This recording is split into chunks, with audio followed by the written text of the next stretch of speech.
You mean the village keepers? Oh, let me think. When I was eating dinner the other day, I saw one of them by the side of the road, muttering away and eating mushrooms and tree roots. They shouldn't go around eating that kind of stuff.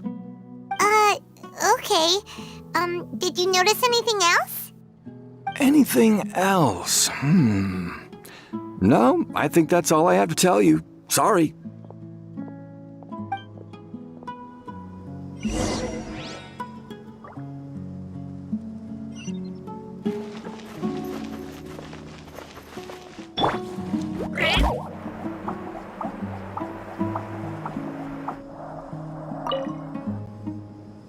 The scholars that have gone missing. Have you seen them? Those eyes. Those fierce eyes. You look like a real fighter. Don't change the subject. Right. You were asking about the mad scholars. I think it's been a few days since I last saw them. I usually go to bed pretty early, so I'm not too familiar with what goes on at night. But honestly, I feel quite sympathetic towards them. Even though they act a little strange, they've helped me in the past. If it weren't for them, my house would have collapsed long ago. Do you also think Grandpa and the others are good people? Grandpa? Oh, hello there. It's little Isak. You mean that nice man who looks like your grandpa's long-lost twin, right? He was actually the one who protected my house. I saw it with my own eyes. He happened to be staying near my house that day and was doing something with his hands on the ground. It still feels pretty surreal now that I think back on it. Did someone teach them how to do that? Well, whatever the case, I'll always be thankful to him and whoever taught him to look out for others.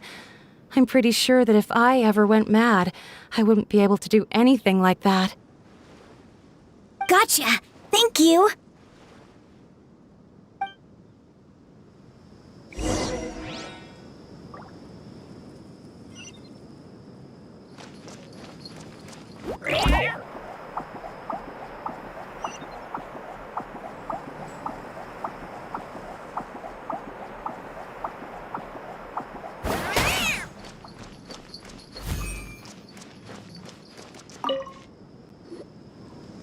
Sir, have you seen my grandpa recently? You know, the one who likes to sit and space out near the village entrance. Oh, well, if it isn't Isak. Oh, your grandpa, huh? It's been a while. The last time I saw him, he was spacing out by the road as usual. I went and asked him if he'd like any of the food I had prepared, despite my wife's protests. Like many people, she's really quite terrified of them. And speaking of my wife, she's still always complaining about how I don't make enough mora. That might explain why she's always mad at me. Oh, thank you. Thank you for taking care of him. It was nothing. You're looking for him, right? Did he go for a walk and get lost? Yeah. That's no good. Well, once you found him, come by my place again and I'll cook a little something for the both of you. I've known you since you were very young, so as far as I'm concerned, you're family. Please feel free to come by anytime. Wow, what a nice guy! Okay, thank you, sir. Huh? Don't say anything for now. Isak, stay here. Let's head over there.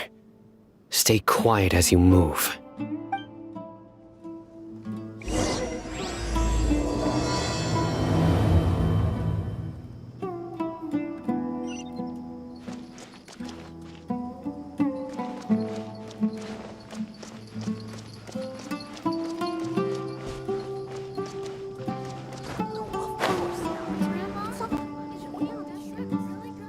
Listen, see if you can make out what they're saying. Have you heard? The mighty King Deshret, the sovereign of our faith, will soon return to this world. Yes, of course I have. King Deshret is the one and only true ruler of this land. I've never believed in any other gods. Still, you say he's coming back, but It sure doesn't feel like life's about to change around here anytime soon. What's your proof? Haven't you noticed? The village has been getting more deranged scholars than ever. Delavar was saying that many people also went insane just before the fall of King Deshret's civilization in ancient times. We don't quite know why, but it seems like there's some sort of connection between insanity and King Deshret. Isn't it a sign of King Deshret's power that all the mad scholars have disappeared? If you ask me, they must have been chosen as the final sacrifice for King Deshret's resurrection. Huh. Now that you say it, that does make some sense. Does this mean our lives are finally going to take a turn for the better? Exactly. Those city folks will get what's coming to them. Now, repeat everything you've just said from the very beginning. Huh? Who are you? Where did you come from? My patience is running thin. You heard what I asked.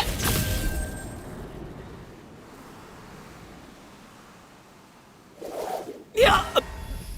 Bro, this guy's something else. Just look at his eyes. One wrong move, and he's gonna flay us alive. Let's not get on his bad side, okay? I am no match for this guy. Oh, okay, good sir. What is it you would like to know? Tell me about King Deshret's resurrection. Well, I only know a few things from hearsay. I went for a drink the other day and heard others talking about a rumor that the madmen will disappear and that King Deshret will return to this land. I'm not making this up, I swear! Hey, go on. Keep talking. It's true. It's all true, sir. We desert folk have had more than enough of those people at the academia. They keep sending us all their mad scholars and won't let us have a good life. Would you want to live like this if you were in our place? The radicals were even more thrilled than me when they heard the news. We're all praying for King Deshret's speedy return. Delavar also said that once King Deshret returns to our side, it's only a matter of time before we conquer the land on the other side of the wall. They're all willing to serve under King Deshret and fight for a share of the glory. Is that so? Seems like he still wants to know more. Keep talking. Got it. At first, I told myself it was just the drink talking, but then all the mad scholars vanished without a trace, just as the rumors said. Please don't beat me up just for mentioning these rumors. If I'm guilty, then everyone else around here is also guilty. I'm just saying what the others said. The people here really like King Deshret, but dislike the Dendro Archon. Where is this radical person you talked about? I haven't run into him over the past few days, so he probably hasn't been around the village. What about you, man? Have you seen him at all? No, not at all. We wouldn't dare lie to you. He's really not here right now. Sounds like you're not too close with the radicals. No, of course not. All we know are their names. I have many ways to stop you from talking, and many others to stop you from sending warning messages. So you'd best just stay home and hope I don't hear of you trying to contact anybody. Don't do anything until I've gotten to the bottom of this. Try something foolish, and even Candace won't be able to protect you. Yes, got it. We'll do just as you say. That scared Paimon half to death. Sino is pretty terrifying. He didn't try to reassure us at all. It's like he's used to hearing that. Oh, Paimon bets lots of people have told him that before. I heard that. Sorry. It's part of being a Matra. The rumor we heard just now seems like a strong lead, but we need to check a few more places.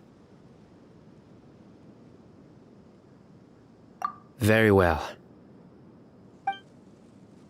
Isak! I'm here. Where's your grandpa's house? Well, I can take you there. Just follow me. Join the Eremites and embrace a wonderful...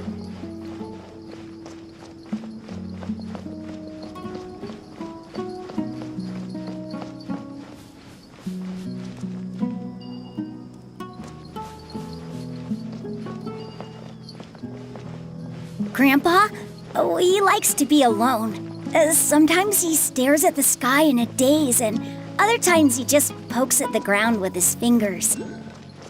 Every now and then, he yells out at the top of his lungs, so a lot of people are really scared of him. But he's a good person, really.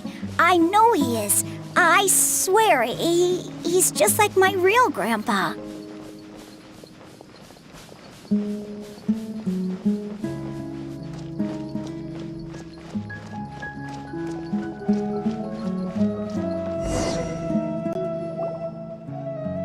This is where Grandpa usually stays. There sure isn't much here. No. Incense? Please don't say it's the same one as before. But are you okay? Are you getting dizzy or need to lie down? There's a scent that you can sense, but I can't. A certain traveler here once passed out from that smell. Thankfully, Tainari saved the day. And then he gave us a long lecture to explain all about how it worked. So, you know Tainari? Huh? You know him too? Are you two friends? Yes. Now that I concentrate, I can also make out the scent of incense. Wait, surely Tainari didn't lecture you too. No, no need. Did you first encounter this scent at Tainari's house? In the forest. From a scholar.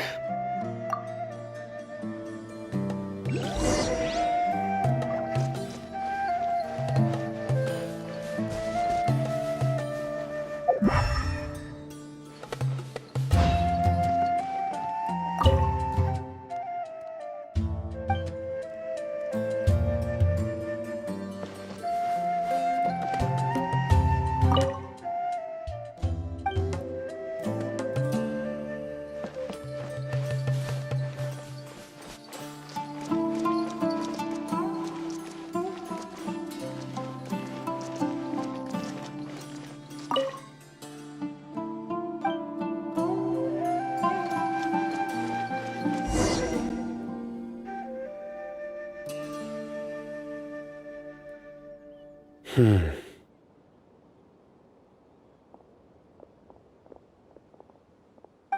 are you looking for, Sino? Here it is. Take a look right here. Paimon doesn't see anything. Although the traces have been completely buried in the sand, there are footprints here. From the size and shape, they belong to an adult male. This pattern is a common one from this area. Local shoes. This was probably someone from the village. The scent is quite faint, but still extant. The footprints head in that direction. But who would come looking for Grandpa? He doesn't have any friends. We'd have to ask whoever lured him away with the incense. Huh? So you can lure someone away with just a scent? Hey! What's wrong with liking good food? Everyone's got something they love in life. Exactly. Most scholars are fond of incense, since the smell supposedly helps them clear their minds and discover new knowledge. Even deep within the clutches of madness, they still yearn for their knowledge-seeking days, and will follow the scent whenever it presents itself. No, Grandpa. So, someone's taking advantage of their weakness? Huh. Still, why would anyone want to abduct all the scholars? Are the rumors really true? Could the disappearance of all the mad scholars have something to do with the radicals? It's highly likely. Please, you have to save my Grandpa. Grandpa's never done anything wrong. Please help him. Sounds like we'd better help get him back. Don't you worry, Isak. We won't let whoever took him get away with it. Let's head to Aru Village and inform Candace and the others about what we learned here. After that, we'll set off to find the scholars.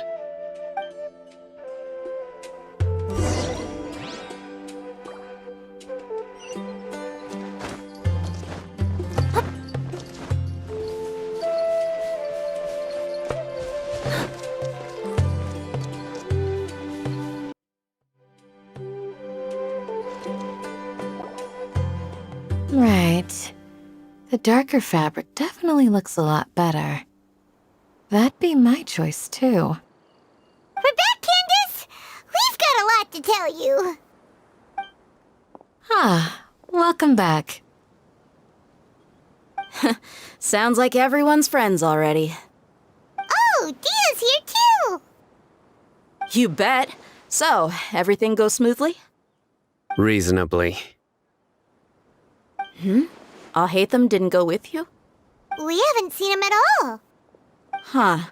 I saw him around the village entrance earlier and figured he was investigating with you. I guess he must have gone off on his own. Did you find out anything useful?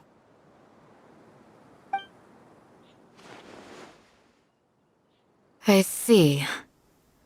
So someone used a kind of incense to lead the exiled scholars away from the village.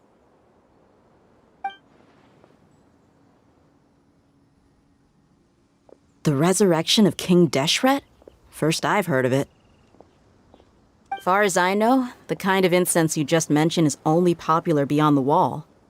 Scholars are fond of it, but as you can see, there aren't many scholars still studying around these parts.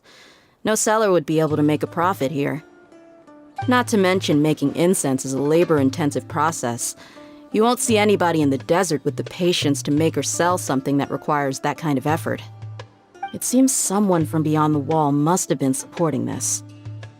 Makes sense. So what should we do then? Do we go back to the academia and search for leads there? If it was any other day, that would be your next logical step. But today, you've got me on your team, so you get an extra tip. Didn't you say that the villager got his news from the tavern? Well, I also like to drink at the tavern, so I know a thing or two about these radicals he mentioned. If Paimon remembers correctly, the leader of the radicals is some guy called Delavar. Ah, yeah. Delavar, the scar-riddled bandit, Engur, the wide-eyed butcher, and Jabari, the duck-tailed bearded crook. The whole lot of them are known around these parts. These guys have one thing in common, and that's being broke. The rougher life gets, the more they want to believe in King Deshret. Way they see it, King Deshret's resurrection is their only chance at overthrowing the academia. Throwing all of Sumeru into chaos is the only way to change the way of life here in the desert. Anyway, that's my guess why they've chosen to become radicals. Tia! You're amazing! You really know this place inside and out!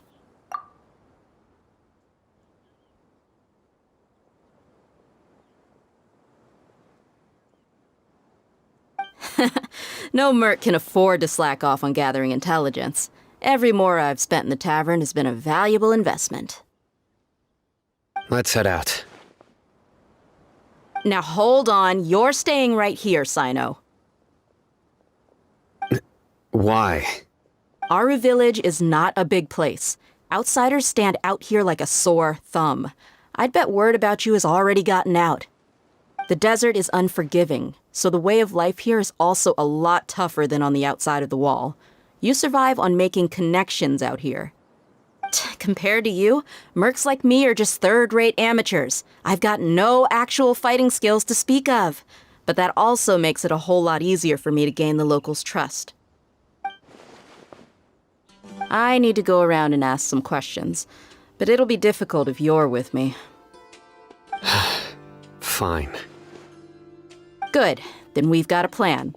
The Traveler and Paimon will go to Caravan Rebot with me, and we'll try our best to figure out where the mad scholars have been taken. Sino, you'll have to stay in the village and continue investigating on your own.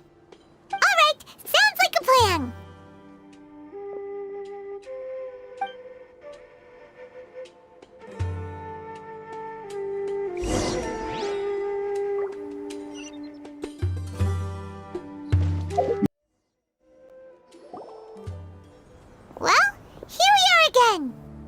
Sounds like you're starting to get familiar with the area. Paimon's amazed every time we see the wall of Samiel. How can a wall this tall even exist? It's almost unreal. I know what you mean.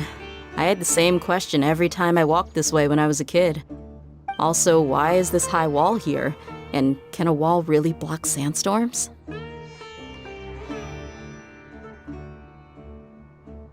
It was only after I grew up that I realized the wall of Samiel isn't just there to keep out the sandstorms.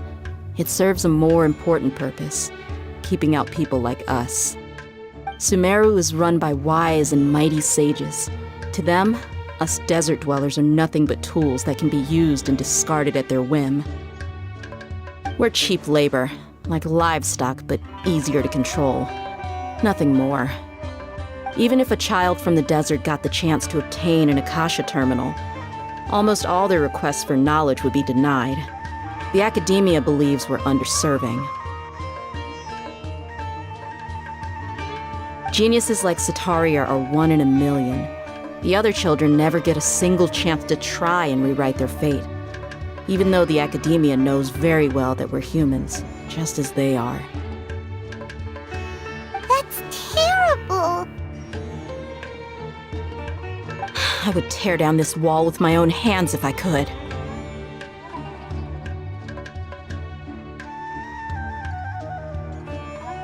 Hey, Dia.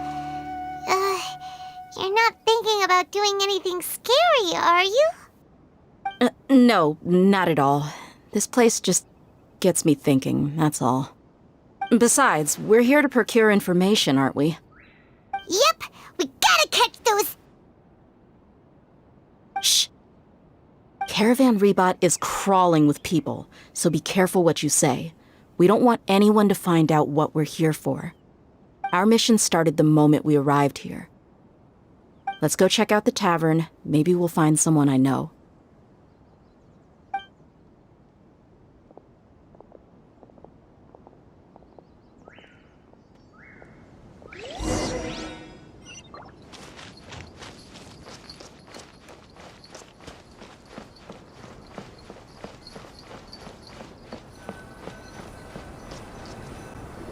Just our luck. None of them are here today.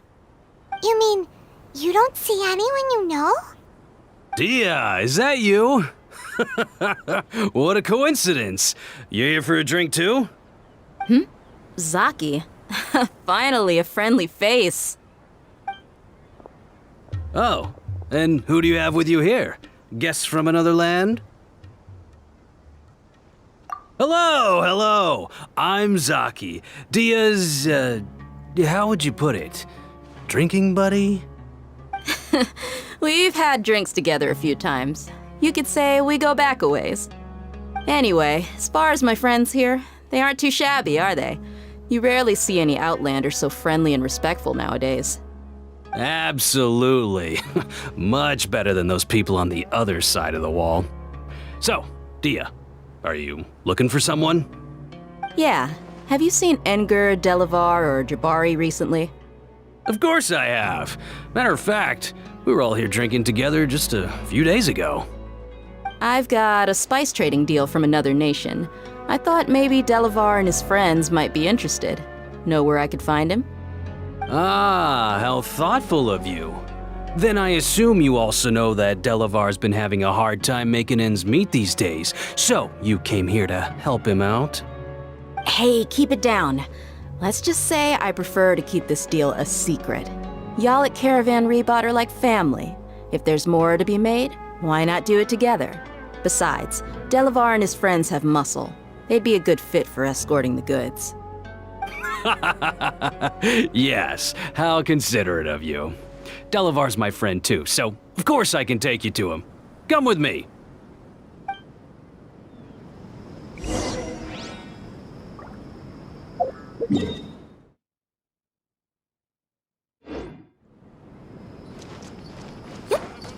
Come on, it's a rare opportunity.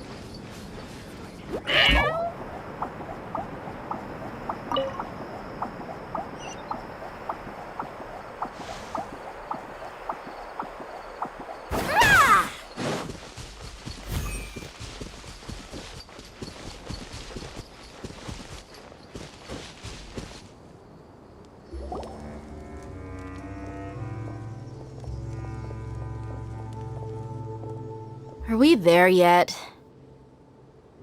Yep, this is the place. This place is practically deserted. What are they doing in a place like this?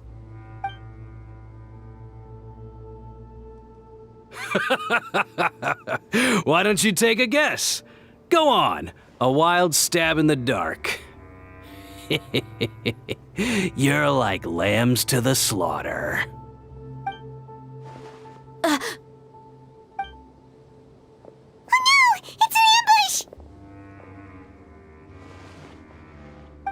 What's this all about, Zaki? Come on, Dia. You really think we didn't hear about what you said back in Aru Village? The boys have kept a close eye on you from the moment you set foot there. Not only do I know that you're looking for Delavar, I also know that you've teamed up with people from the Academia to look for the missing scholars. So, you've been watching us from the very beginning? Uh-oh. Paimon knew leaving Sino behind was a mistake! And you left the strongest one in the village, didn't you? Who do you think you are? You really thought we'd fall for your little business deal nonsense? So you and Delavar have been partners all along. Dia, I guess it's only natural for a traveling mercenary like you to be out of the loop. Those of us who hang around the tavern have stronger bonds than you think. But you got one thing right. We're all looking forward to an uprising in Sumeru. There's nothing more we'd like to see than the desert folk overthrowing the Academia. If that's the case, then I'm sure Delavar wouldn't miss a second of it. I'll be honest with you, if it weren't for what you said in the village, your little monologue about the Wall of Samiel would have convinced me that you're one of us. Delavar. And Engar, you're here too, huh? Long time no see, Miss Mercenary. You should have known the traitors are what us followers of King Deshret despise the most. Dia, I thought that you, a fellow desert dweller, would understand why King Deshret is greater than the Dendro Archon. Little did I know, you don't deserve to join us. Yeah, gee, what a missed opportunity. Adopting radical views and kidnapping innocent scholars, all because of some baseless rumors. Anything else I'm missing out on? See?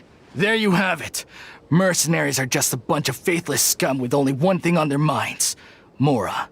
Pathetic. You're all like a pack of street rats. You're not wrong. Mercenaries are driven by Mora, and my faith lies with whoever's paying me. As long as there's a profit to be made, anyone can become my friend. Enough talking! Get him! Just as I expected. Let's teach him a lesson, traveler.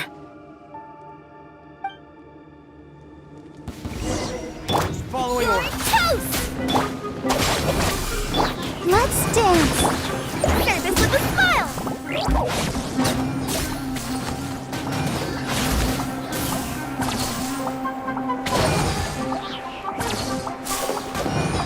Ah! Lightning terrified!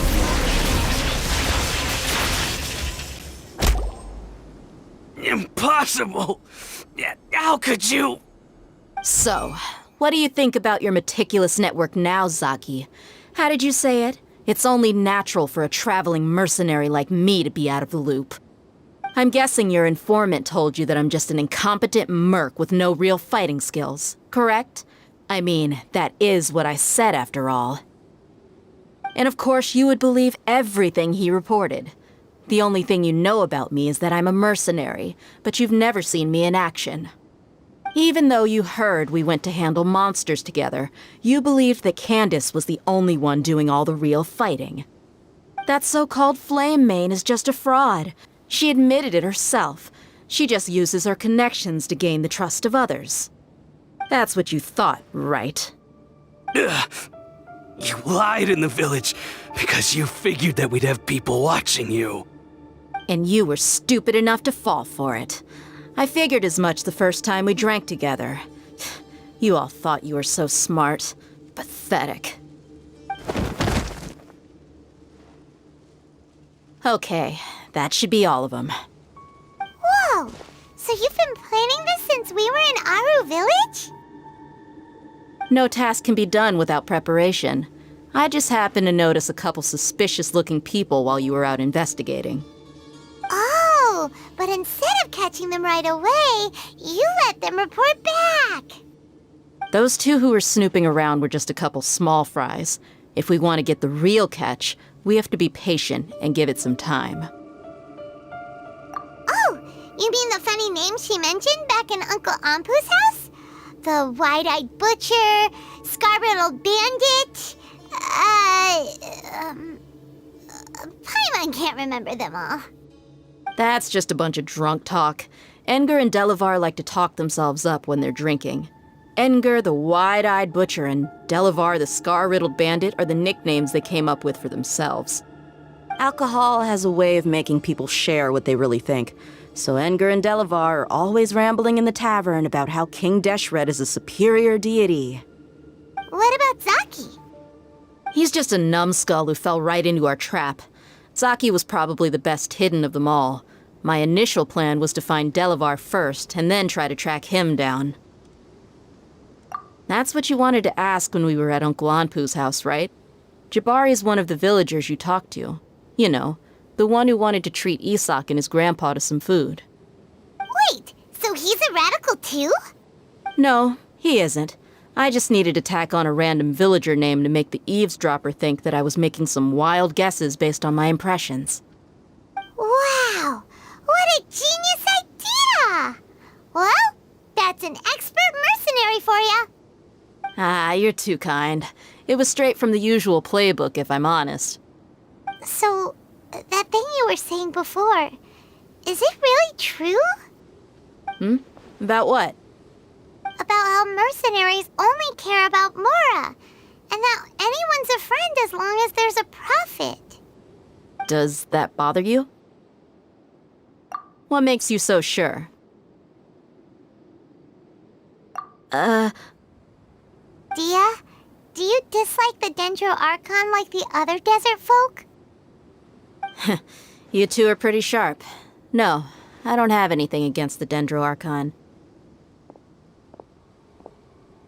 I've heard a lot of nice things about the Lesser Lord from Dunyarzad. I can understand her devotion and gratitude. Dunyarzad's just an ordinary person. There's no way a god would be so involved in the lives of everyday people unless they were truly compassionate. I've begun to realize that the sages are behind everything that's happened recently. The radicals' blind belief in King Deshret, making the Dendro Archon out to be an enemy. It's all the academia's trickery. But I see through it all. And unlike them, I can never be hostile towards anyone who's never done anything wrong. Dia. Anyway, looks like we're done with business here. Traveler, lend me a hand. Let's tie him up and bring him to the village.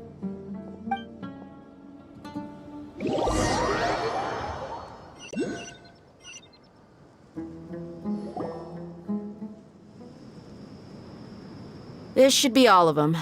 I'll let you take it from here. All right. I'll be in touch.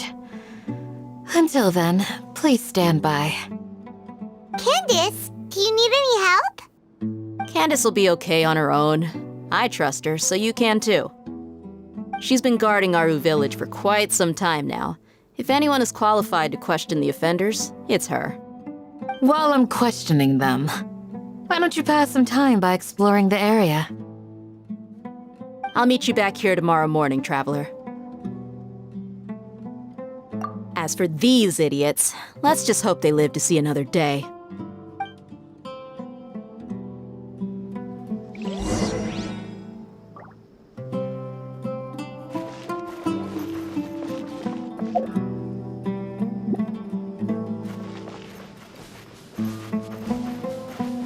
Find yourself in a... Hey, Dia! Right on time. We'll know any moment now. Paimon's been wondering. You seem to know Candace pretty well. Have you been friends for a long time? We've known each other for some time now. She's a pretty interesting person. Even though she's an extremely strong warrior, she never misuses her powers against others. Oh, Paimon knows what you mean. Like a lot of martial artists say, never take the fight outside the ring. Yep, I guess you can put it that way. It takes strong convictions to be as dedicated as she is, and shoulder that kind of responsibility. Us mercs, on the other hand, we pretty much live from one day to the next. Well, Paimon thinks you're great too. Really? Thanks for that. Oh, Sino's here, and he's pretty early too. Yes, I was here yesterday to help out a little. To help out? By doing what? Sharing some interrogation techniques. Oh, you mean you taught Candace some more persuasive methods? Right. Come on in, everyone. Come on, let's go inside.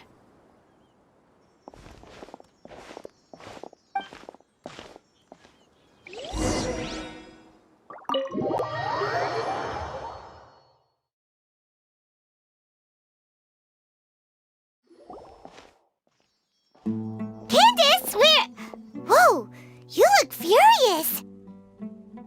Do I? Huh. What gave it away?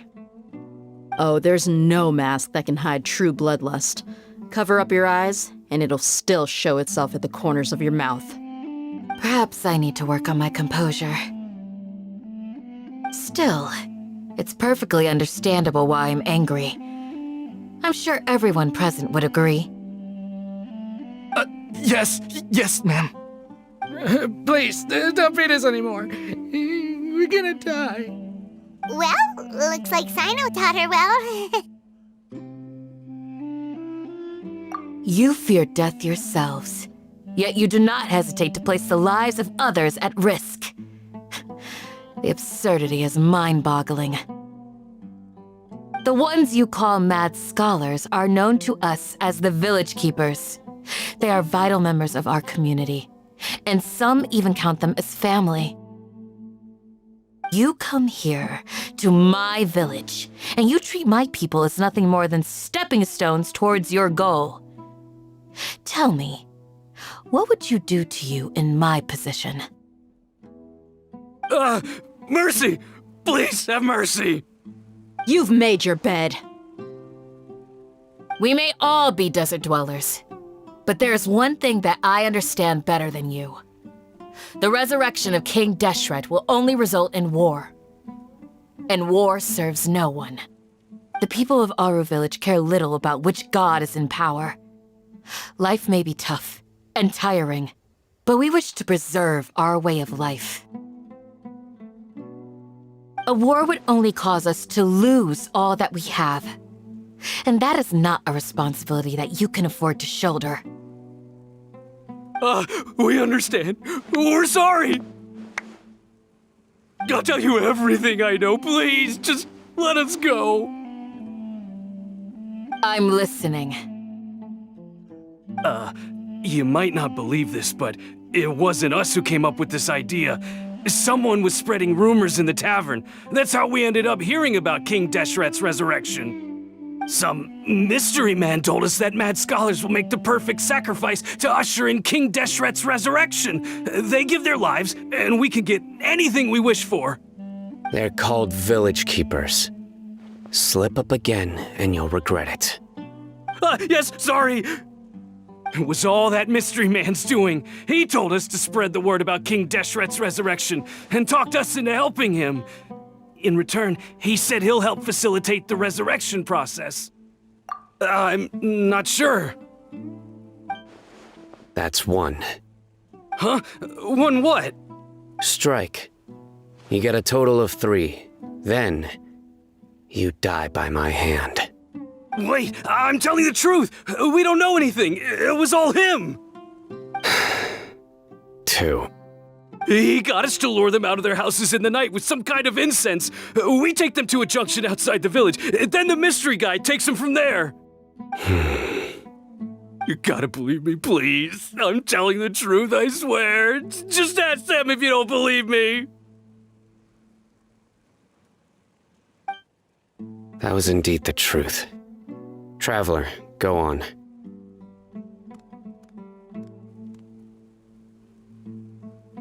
You have to believe me. If I knew that, I would have told you his name right away. I'm not risking another beating to keep his secrets. No way. That guy, he wears a cloak, and he's always careful to cover his face. He calls himself King Deshret's envoy. I believe I may know what's going on. Uncle Anpu? What do you mean?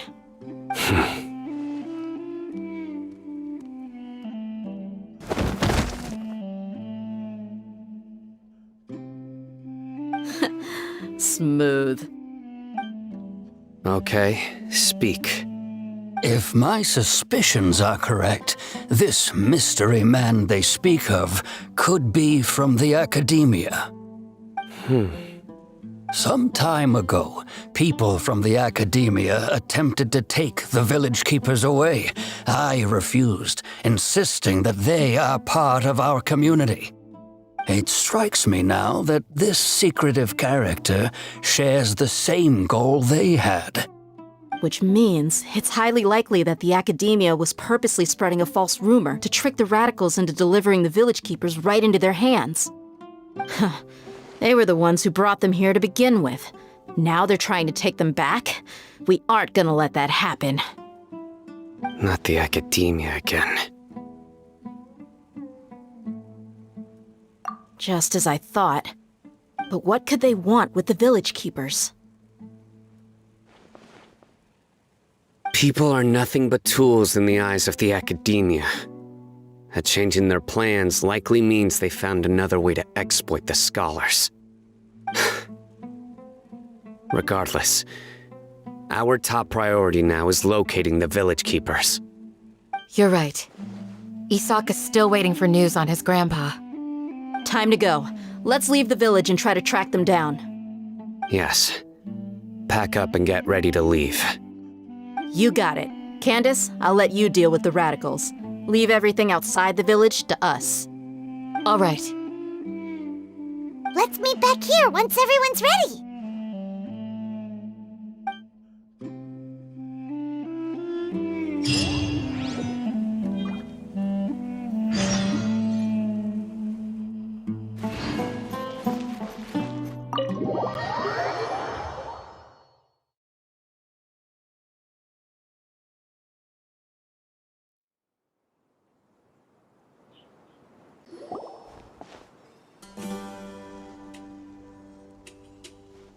Let's get some food in us and then we'll... Whoa!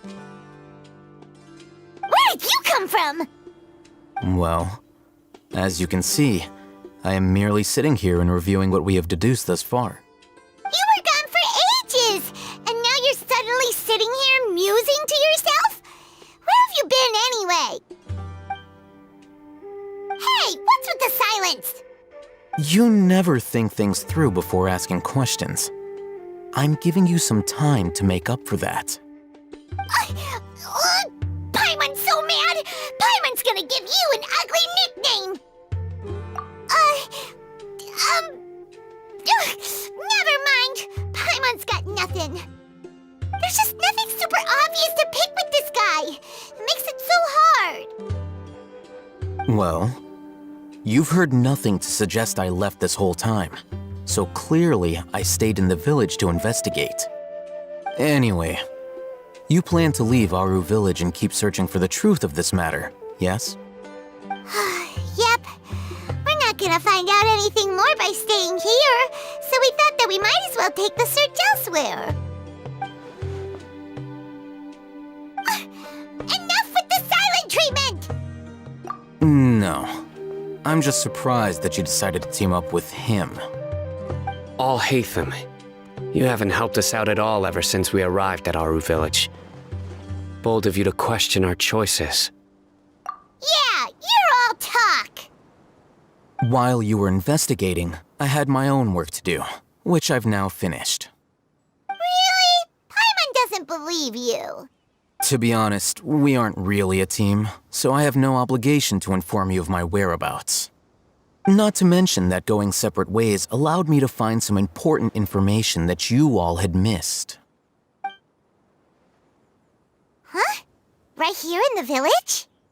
Correct. What did you learn? I'm going to take you to someone. But before that, you need to understand where she's coming from. What does that mean? How do you think the residents of Aru Village feel about what we're doing? In other words, do you truly believe every single word the villagers tell us? You mean some of them lied to us? Hiding the truth does not necessarily equate to lying. Again, these people have their reasons. Remember what Candace said? Most people in Aru Village don't necessarily care which deity is in charge of Sumeru. That's because whether King Deshret or the Dendro Archon has power is of little significance to them. By contrast, the perils of their daily lives are ever-present concerns. They won't simply share everything they know with you without good reason. That's why you believed there was no further information to be found in this village. Glad you're following along. Among those you have talked to, there's someone who was consciously keeping you out of the loop. In fact, she's been observing your every move since you arrived. The reason being, to someone who only wants to live their life in peace, any external factors introduce unpredictability into the equation. Those eyes. Those fierce eyes. You look like a real fighter. Don't change the subject. It's quite obvious that she's intimidated by Sino's authority and strength. Right. You were asking about the mad scholars. She corrected herself mid-sentence because she's aware that there are King Deshret fanatics in the village. If she sounds too friendly towards the village keepers, she could easily make herself the radicals' next target. I think it's been a few days since I last saw them. I usually go to bed pretty early, so I'm not too familiar with what goes on at night. Remember? She made a point of denying her involvement in anything that occurs at night. But honestly, I feel quite sympathetic towards them. Even though they act a little strange, they've helped me in the past. If it weren't for them, my house would have collapsed long ago.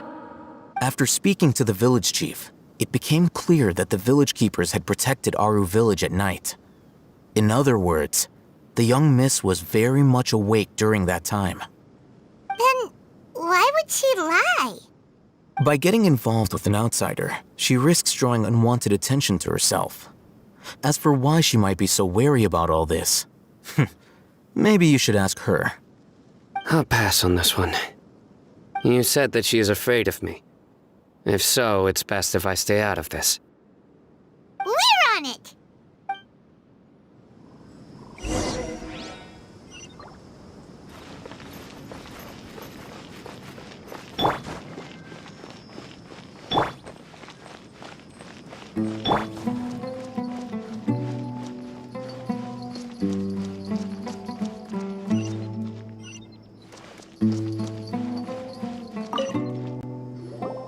Miss Shawnee, as we discussed earlier, I've brought someone with me. Mr. Alhaitham, I'm aware of where you stand, but how can I make sure that your friends think the same as you? Huh? What do you mean? We need to clarify our stance or something? Go ahead and talk to her. You'll get the answers you want. Go on. Earn her trust.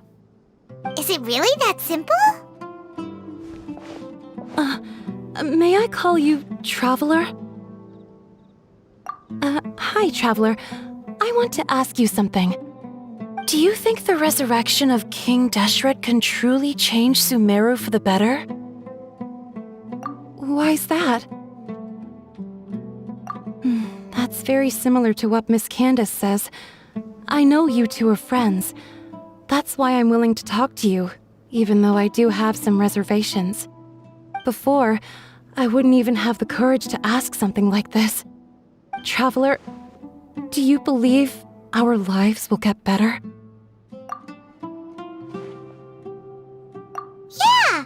We came here from another nation, so it isn't wrong of you to be weary. And we aren't really residents of any one nation. But even so, we've met lots of people from different places, and we've always fought for what we believed in. We have friends in Sumeru, and we want to help them. That's why we decided to stay here for a while. I want to trust you. My apologies for posing my questions like that. To be honest, I didn't expect you to come back for more information. Al-Haytham told us you have your reasons. It's okay. We understand. The fact is that only one side of my family is desert folk. I don't really fit in anywhere in Sumeru. Some believe in the Dendro Archon, while others believe in King Deshret. I don't belong to either side, and neither side would want me. Speaking of which, the radicals mentioned that they despise traitors. Do they just think that anyone who's different from them is a traitor? Yeah. Some people can be so narrow-minded when it comes to bloodline and beliefs. It makes no difference what I say or how I behave. I'll always be suspected of having ulterior motives. Slowly, I just stopped talking to people. I pretended not to hear or see anything. All I want is to live my life in peace. And then it happened. The village keepers who had helped me disappeared with no explanation, and I didn't dare breathe a word about it to anyone. Until now. You can tell them. I'm sure she'll keep your secret. All right. I'll tell you what I told Al-Haytham. I actually have a sharper sense of hearing than most. Sometimes, I hear strange crying sounds in the night. There are ghosts? Perhaps. I'm not sure. It's faint, but it's definitely the sound of crying. It comes from far away in the distance, and always carries very raw emotion. It used to be louder and more frequent, but ever since you arrived in the village, it doesn't seem to happen as often, and when it does, it's much quieter. I have to focus really hard to make it out. I confirmed this with the guards on night duty. They also have someone with a good ear, and he's heard similar sounds at night. But, because we're in the middle of a desert, he would rather believe that they are the cries of beasts than ghosts. There's really nothing around these parts, except for an old hospital not far from the village. I think they used to use it for treating Elazar, but it's been abandoned for years.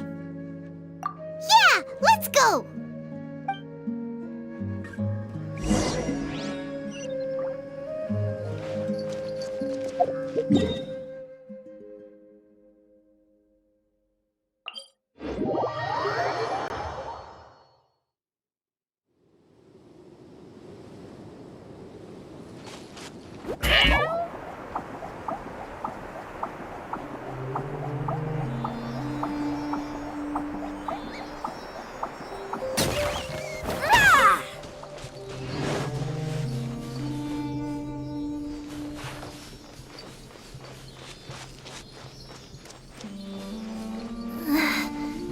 Getting wedged into my paw pads. Feels kinda weird.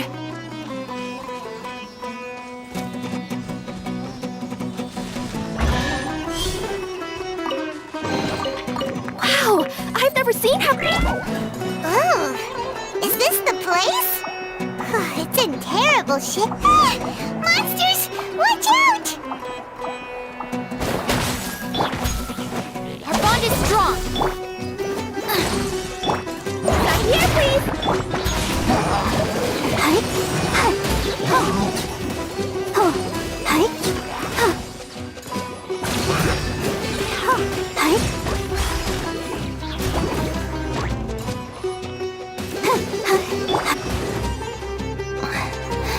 Stand with me!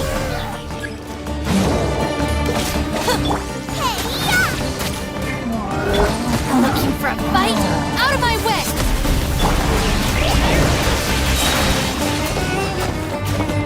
Let's deliver!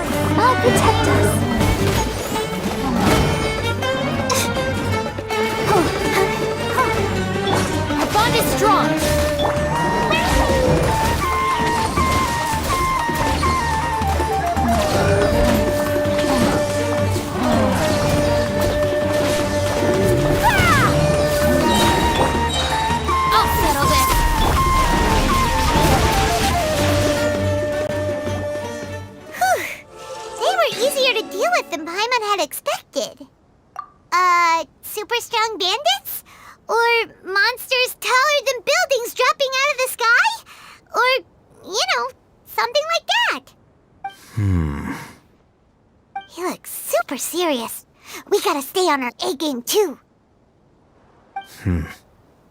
This is the one.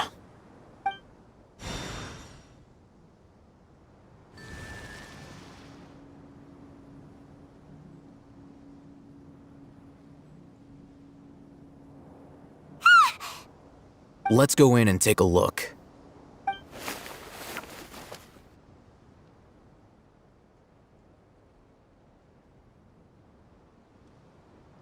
Hey, Hatham, we haven't found squat. Are you sure we aren't wasting our time here? Patience. Shawnee says she only hears the crying at night. We have time to burn. Until then, I'm taking a break. And just like that, he sits down. Wait, he even brought a book to read? What are you reading? Let Paimon see! Okay, sure. Huh? The natural position, which is the positional propensity of an entity in natural motion in contrast with an object in forced motion? Huh? When free from external influences, every entity displays the tendency to follow its natural trajectory? So, you got that? Oh, Paimon gives up. You keep reading your book. See ya! How is he so relaxed? Look at him, reading an impossible book in a creepy place like this.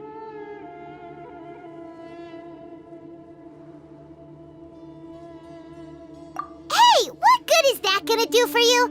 You're acting like one of those annoying grown-ups who go around nagging people to focus on their studies. Hey, what gives? Shouldn't you be the one providing for Paimon? Oh, right. Okay then. Thank you for working so hard and earning so much more. If it weren't for you, Paimon would probably still be floating around in the ocean somewhere. Thank you.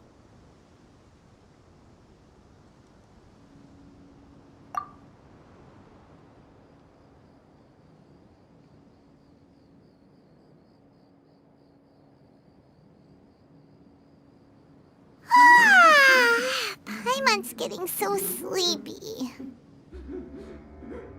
Huh? What was that sound? There it is. It's coming from that direction.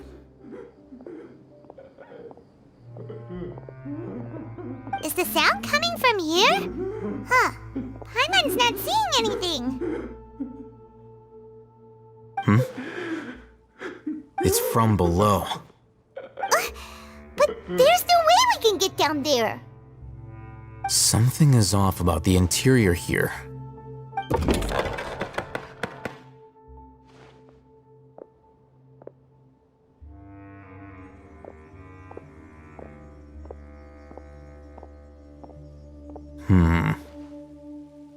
As I thought, there's a hidden structure. Wow. It's like they tucked another hospital into this one. Oh, it looks like there are other mechanisms around here. Let's keep exploring.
without alarming him.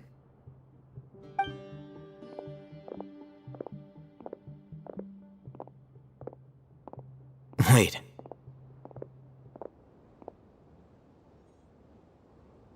You're...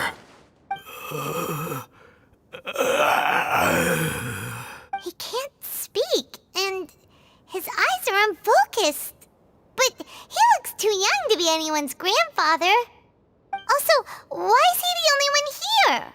Didn't expect to see him here. You know him? He's Razak, a senior of mine at the academia. He's a scholar too? Is he the kind that holes up in a forest and mumbles stuff about training? No. And that's the problem. Razak was never involved in any of those things. He never trained in the forest, let alone reach Satyavada life. Leaving that question aside for the moment, him being here alone means that we might be too late. Looks like they've already taken everyone away. For whatever reason, they left Razak here. Perhaps they simply didn't have time to come back for him. There are drag marks on the ground. They're clearer by the doorway. Someone was forcefully drawing a cart that was loaded with something heavy. Loaded with people? That is one possibility. It looks like they were in a hurry, as if they were afraid of being caught. In their haste, they failed to notice Razak hiding in a corner. The symptoms are identical.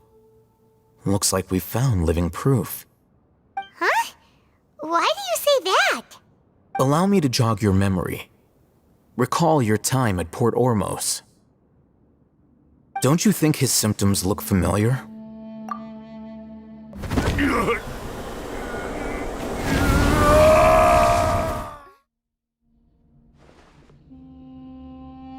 Oh, now that you mention it, they're acting the same way.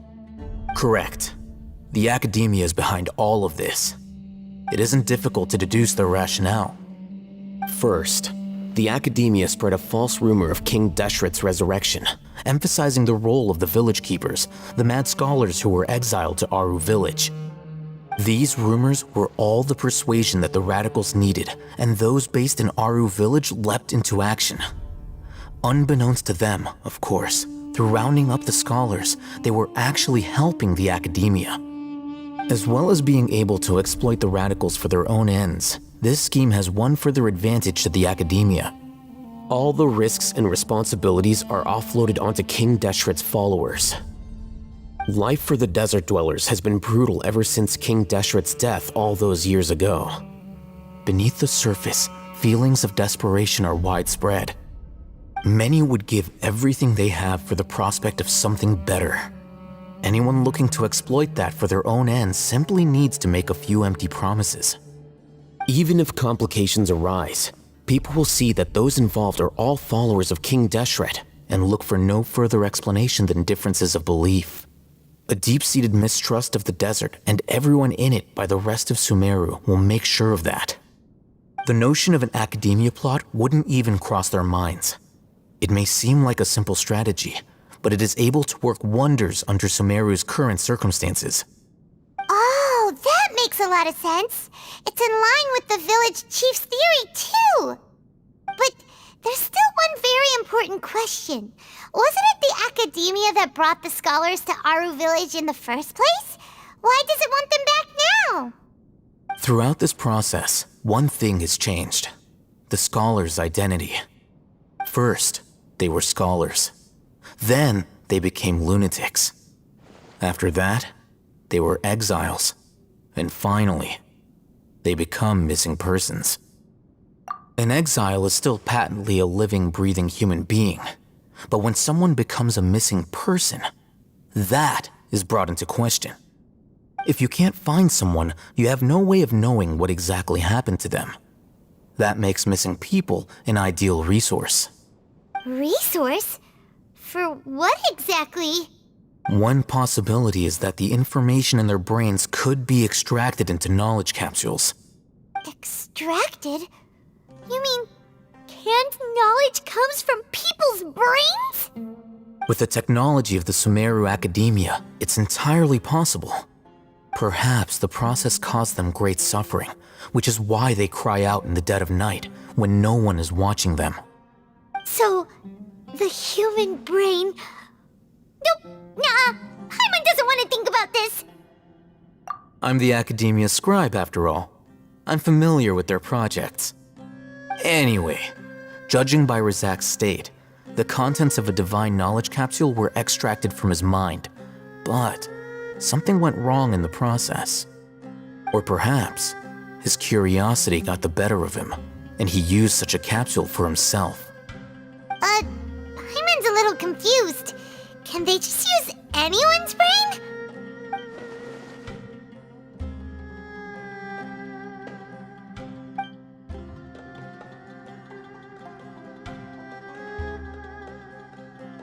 The look on your face tells me you've realized the answer. That's right. To some scholars, gaining knowledge about the gods is their entire life's pursuit. Extracting canned knowledge is just one of the extreme measures they turn to. However, I can't help but wonder, what do they seek to gain from divine knowledge? The Academia is going out of their way to look for forbidden knowledge, but what is their ultimate goal? I've spent quite some time trying to analyze the contents of the divine knowledge capsule, but to no avail. It seems like my way of thinking is too different from theirs. You mean you're not even slightly interested in getting your hands on this forbidden stuff? All scholars seek to expand the horizons of knowledge, but I'm not particularly interested in gods, so I don't share their degree of zealotry. Extracting information from people as if they were lifeless objects? If this is the direction of academic progress, then the Academia may as well shut its doors. Sounds like you're really against all this. Of course. The Academia's actions run contrary to their rules. Whether it be academics or knowledge, everything has its boundaries. If those lines are crossed, the rules and order that govern everything in the world will be destroyed. This matter needs to be corrected, just like fixing a typo in a book. Wait, didn't you step in to help because you felt sympathy for those poor people? Not to be callous, but no. My criteria are a little more restrictive than that. There is no shortage of suffering in Sumeru, and the same can be said for the rest of Teyvat as well. What do you plan to do about that? Save every last person? Probably not. Paimon's not sure. You can say that. Simply put, I don't blindly place my faith into strength or heroism. I do what I want. The divine knowledge capsule is something I want to investigate in full. That doesn't mean I'm willing to take action for the sake of a few strangers.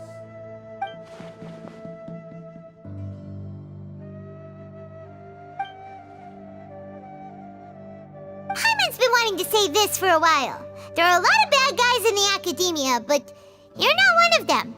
You're their weirdo. You're probably right. Though I must say, I quite enjoy this feeling of being the odd one out. Uniqueness is also an asset, is it not? Wow, that's a great way to think about it. Paimon's really impressed. If only Miss Shani had a similar mindset, her life would definitely be a lot easier. I'm just a more likable person than her in general. There's nothing more to it than that.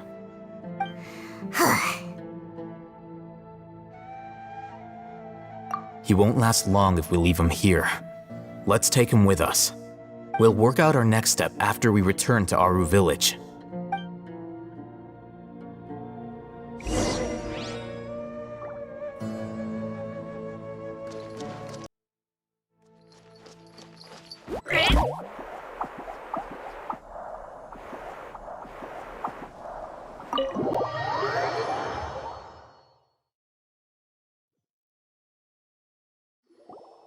We're back! You must be tired. You should rest and take some water. What's the situation? Who's this? Unfortunately, somebody who's too young to take on the role of Isak's grandfather. Nevertheless, he's one of the people we're trying to find.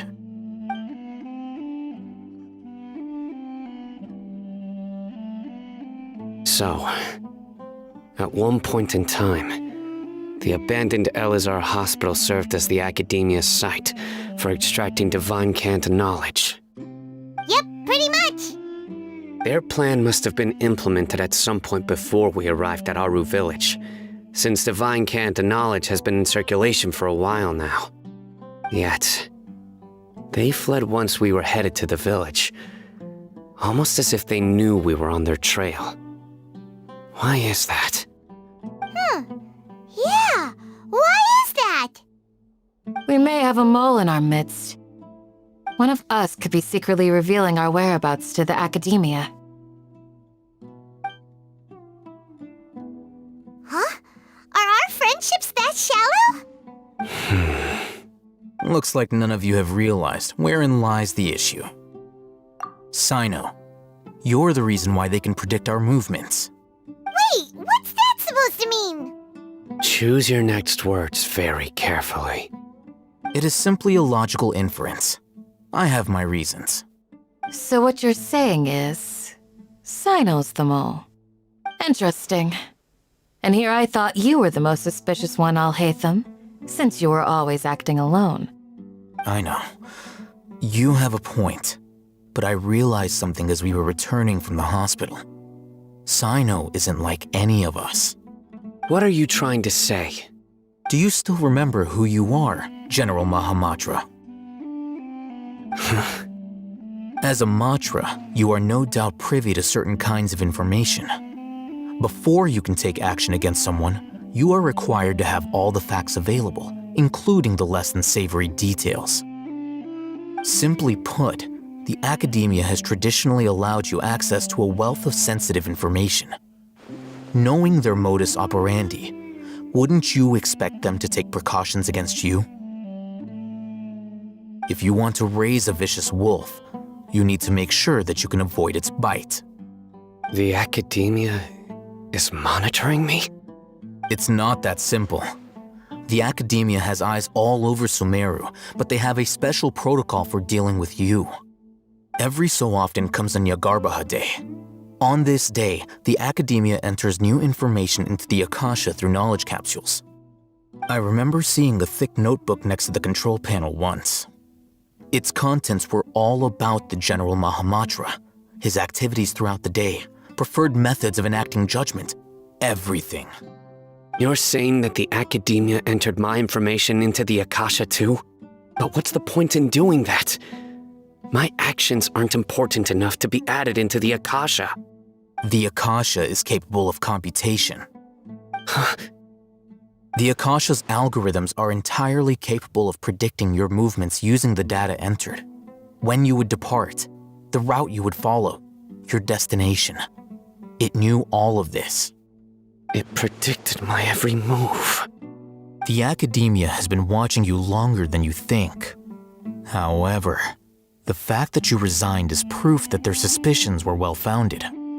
So that's how it is. Sino adheres to his principles so strongly that he's actually a thorn in their side. Tenacity of will and steadfast faith are worthless to the Academia. They need scholars who are easily pliable and mindlessly go after anything they can profit from. Sino, don't take it to heart. This just proves how much of a trustworthy ally you are. They escaped because of me. Don't blame yourself. It's not like any of us would have known. I have an idea. If they predicted my movements, then I might be able to guess where they went. Whoa, you bounced back fast. There is always an opportunity for safety after danger passes. Oh, so that's how it is! Paimon gets it now! If the Academia is trying to avoid Sino, then the safest place would be... Yep, that's right! They'll want to proceed in the direction opposite of where I'm going.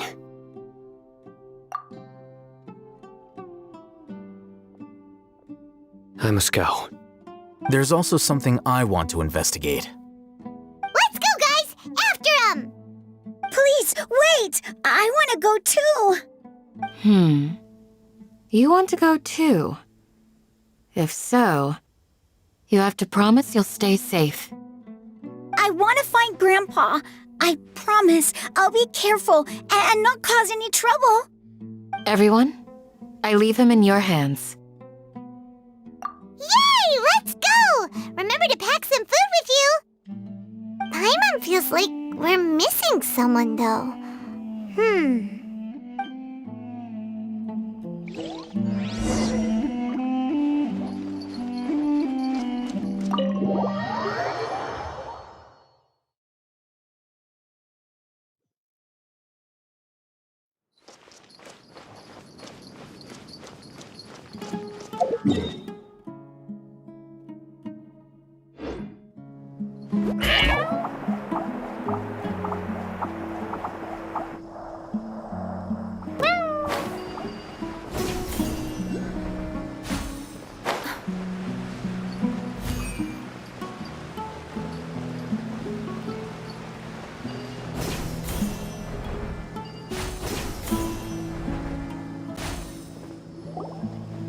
So, where do we go from here?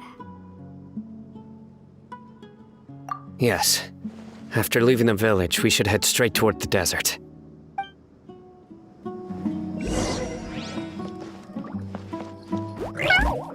I know the desert like the back of my hand. Is that because you play here a lot? Yep. One time, Grandpa almost got lost in the desert, but I was the one who brought him back.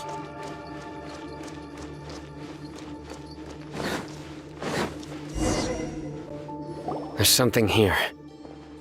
What's this? It's buried in the sand.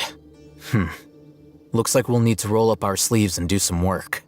And Paimon's not running around everywhere was already enough work. Okay. So, we have to dig it out? Whatever's down there looks like it's buried really deep. These are likely fragments of an academia-developed device, something akin to a headset. Looks like there were more than one village keeper. They must have been escorted this way because there are device fragments scattered around here. Let's split up and search the area. Chances are that we'll find other things nearby.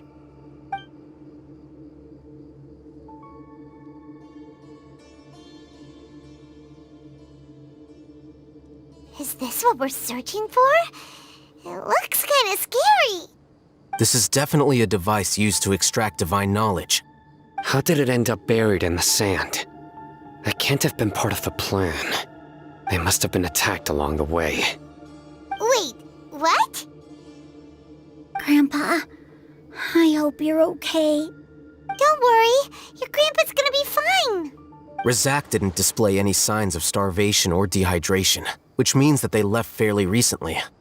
We should be able to catch up. One more thing. Given that the device had been entirely covered by sand, I believe the attack must have happened prior to the sandstorm. Let's keep going. They can't have gone far.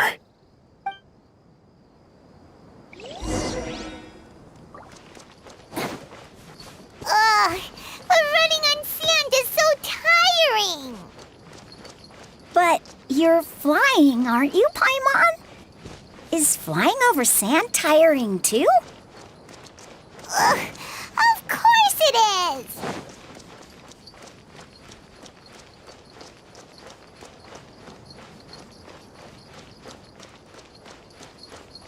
Voices, over there. It sounds like an argument. Whoa, you have really good ears. Don't get any closer. They'll notice us. Dia's talking with the Eremites? Very interesting. Let's listen in. If you had informed me sooner, there'd be plenty of room for us to... You're one of us. We would never lie. Scholars. You don't know as much as I do. Need me to... I knew it. That's our Dia. Dia? Why would you? Dia! Hey, what are you doing? Huh? Didn't you say you'd help me find Grandpa? Why are you on their side? Well, look who's here. Ain't that something? This complicates things. You've betrayed Aru village?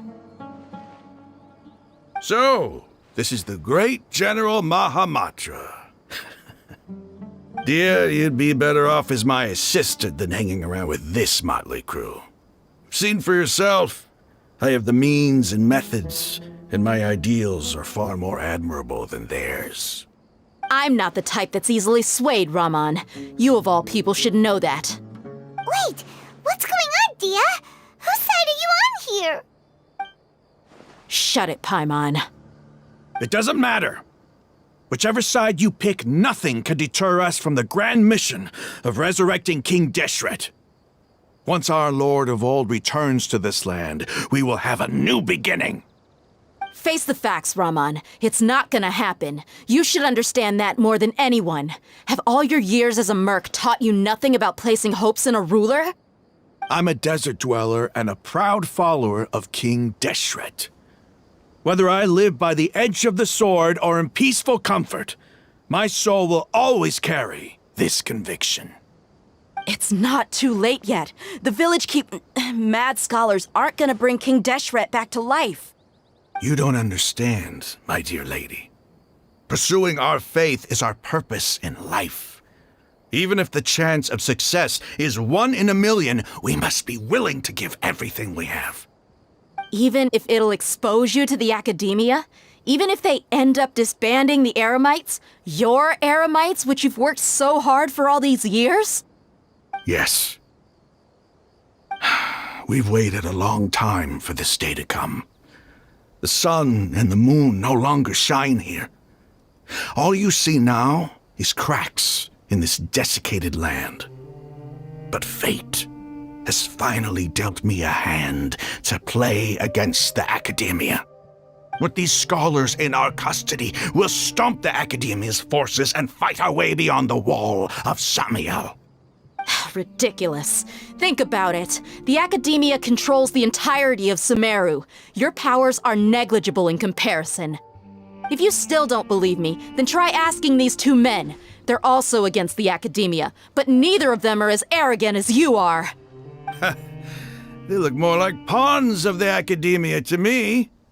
Why would I listen to anything the people of Greater Lord Rukkhadevada have to say? Filthy traitors. Your god abandoned all honor and betrayed King Deshret. We desert dwellers will never trust the likes of you. It's impossible to communicate with someone so hostile. Perhaps we should. Do you really believe that by kidnapping the scholars, you'll be able to negotiate with the academia? These people have no value as bargaining chips, but I could be persuaded to take their place as your next hostage.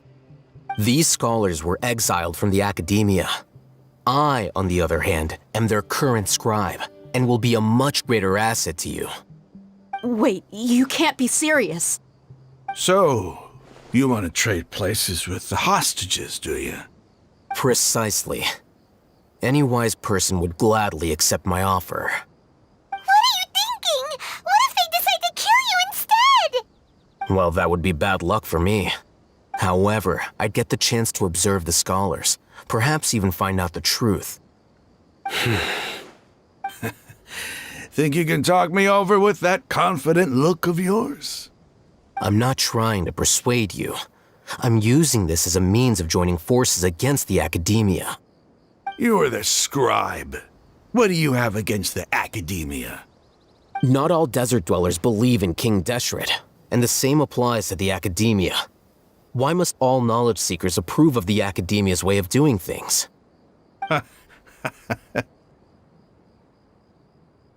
You academia scum. Every last one of you is nothing but a hypocrite, just like everyone else on the other side of that wall. I've made myself clear enough. I won't listen to another word from the Dendro Archon's people. Not so fast. I'll hate them. Do you stand by everything you just said? I never make empty promises. You know you're making a dangerous decision, right? I do. Good. Raman, hear me out. These people are my friends. Maybe you can't take the followers of the Dendro Archon at their word, but what about me? Do you trust me? We've known each other for years. Of course I do. In that case, I'm willing to vouch for their honesty with my right arm. Come on, Raman, don't be a coward. If you're serious about taking on the Academia, you need to steel yourself. You can't be afraid. An arm from the Flame Mane. You've piqued my interest. But what if you refuse to oblige? What should I do then? No one's a fool here, Dia. We're mercs. And mercs don't tend to live long unless they have their wits about them. You're not wrong, but this is different. I promised my friends that we'd bring back the village keepers together. Let's do it right here then. Give me your right arm as proof of your resolve. Don't listen to him! He's not even trying to negotiate! He just wants to make things more difficult! That's fine. Are you crazy? We came here to save lives. One arm for that many people is still a pretty good deal, if you ask me. Raman, I'm holding up my end of the deal here. You'd better not let me down. Sure. Go ahead and cut off her right arm. No! Dia! What are you gonna do? Think of something! You don't have to go this far. That's not for you to decide. Do it!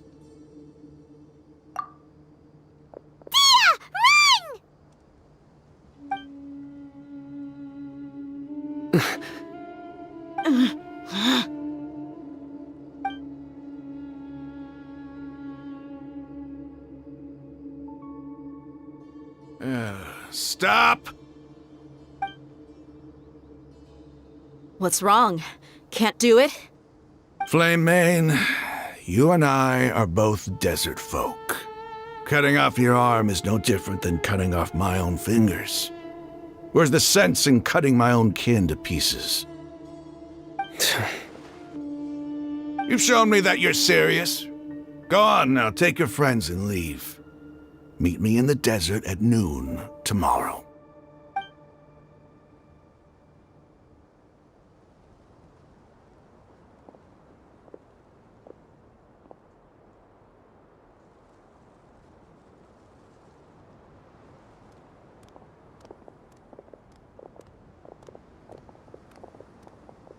Phew. I was really counting on him not going through with it. Dia! That was crazy! Have you all lost your minds? What if he'd actually cut your arm off? Then I'd just have to hold my claymore with my left arm. Okay, I'm sorry. But sometimes when you're out on a limb, you gotta double down to seal the deal, you know? Don't ever make a promise like that again.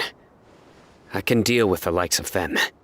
If it came down to it, you would not lose to them either. I don't doubt it, Sino. But this is about more than me and them. There's a lot more where they came from. Even if we got rid of one bunch of radicals, there are others out there. Wiping them out would do more harm than good. As you wish. I'm sorry, Dia. I should have stayed put and listened. I should have trusted you. It's okay. I promised you I'd help find your grandpa, so I'll do whatever it takes. Whatever it takes? You just might be scholar material. Huh? Are you serious? The Eremites once said that I was a lunatic.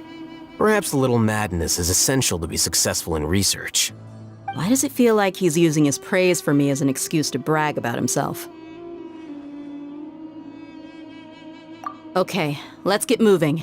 We should head back to the village and rest up. Today was just a trial run. Noon tomorrow is gonna be the hard part.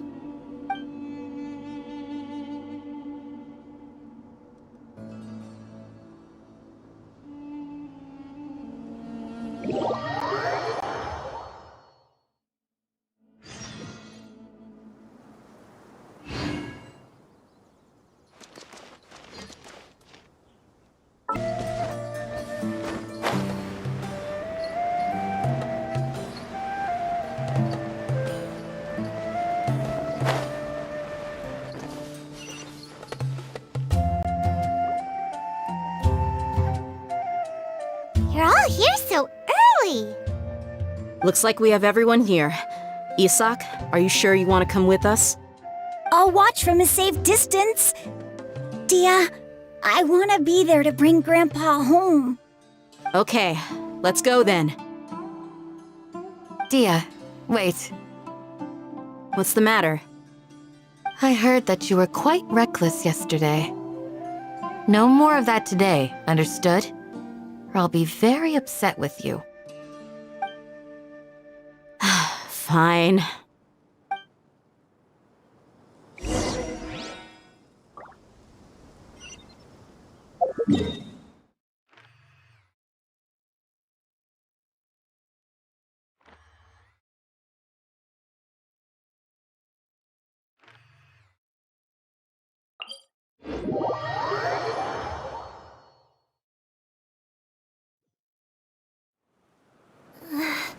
Sand's getting wedged into my paw pads. It feels kinda weird.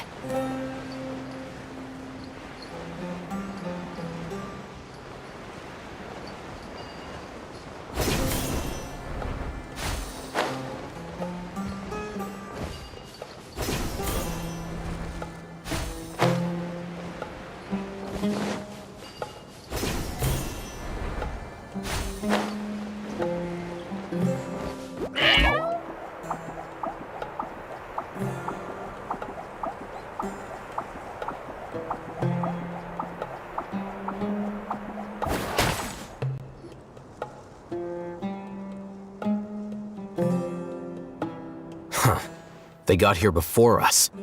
Uh-oh. Is it because Paimon overslept by 5 minutes and held everyone up? Is everything ready? Absolutely. Although, you brought fewer people than I imagined. Bring him over.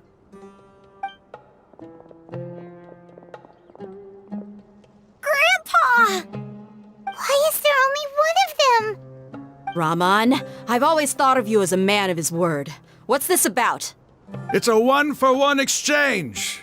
Sounds fair, don't you think? And let me put it this way. Agreeing to any kind of deal with the Dendro Archon's people is already a huge compromise on my part. Don't you think you've asked enough?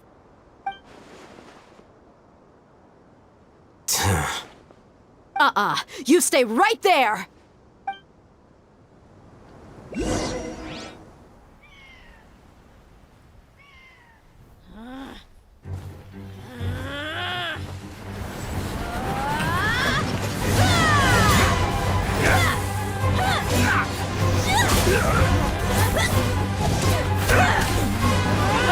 Playmate! What do you think you're doing? Grandpa! Don't you see this blade here? You coward! Why are your hands shaking? Wait a second! It's a earthquake! Grandpa!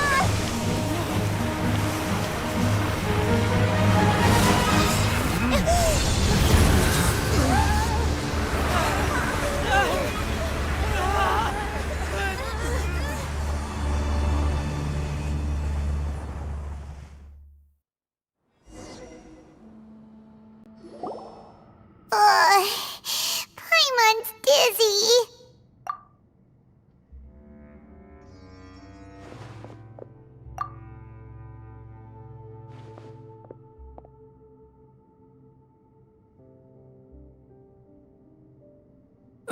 This day's going just great. What a nuisance. The sand dune collapsed. I saw an energy field. The village keeper protected us. It glowed green with dendro. Just like you said, it may well have been the remains of Lesser Lord Kusanali's power inside the scholar's body. The Dendro Archon. The present one. Grandpa? Grandpa? Oh no, he's getting confused again. Hey, look around you.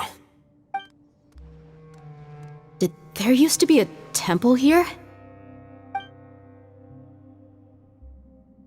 It seems that when the sand dune collapsed, it exposed these underground structures. The symbols on the gate belong to King Deshret's civilization. This structure must be ancient. Over time, the sandstorms completely buried it and left it in the state we see now. It could have been an underground palace in the distant past. Oh, a miracle. Praise King Deshret! What's he doing here? And his men too? They must have fallen down here with us. Pretty lucky if you ask me.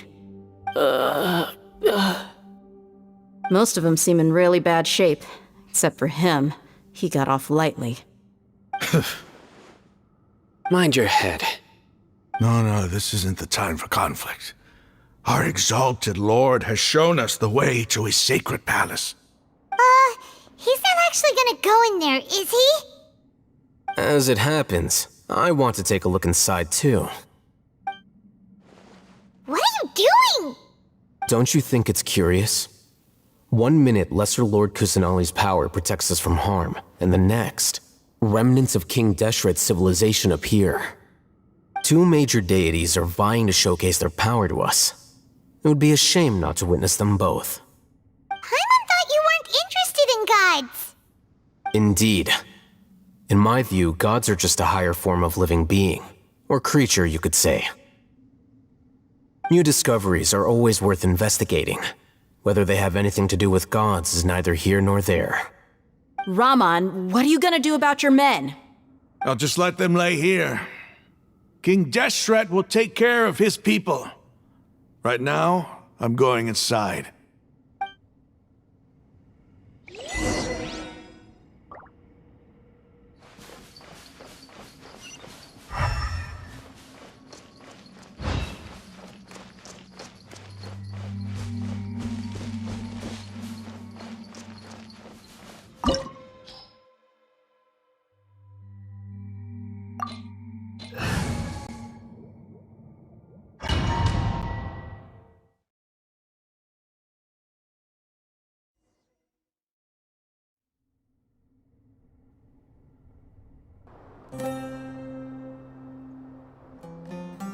It's full of life here.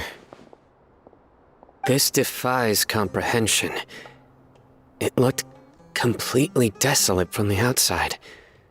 Yet, it flows with energy inside. Yeah, and there's so many plants. It's so pretty. Sir Raman. Huh? Me? Do you see another Raman here? Are you mocking me? What do you mean, sir? Interpret it however you want, but there's something I'd like to draw your attention to. While this structure is clearly left over from King Deshret's civilization, the energy that flows in here is that of the Dendro Archon. Whatever you say. It's not like I have a vision. There's nothing to be angry about. Think of this as an academic journey. It does seem kinda strange. If that's true, then we might have to explore this whole area to find an explanation.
Hi.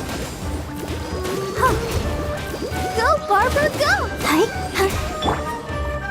Our bond is strong.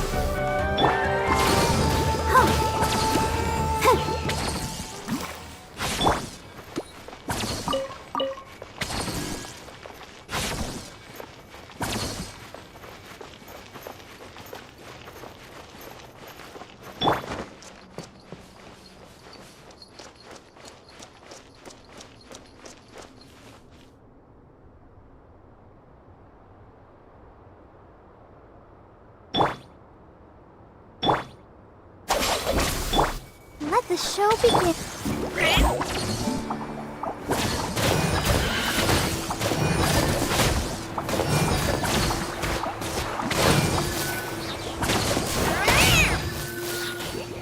Booba, get them! Dissipate! Service with a smile!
I'll settle this.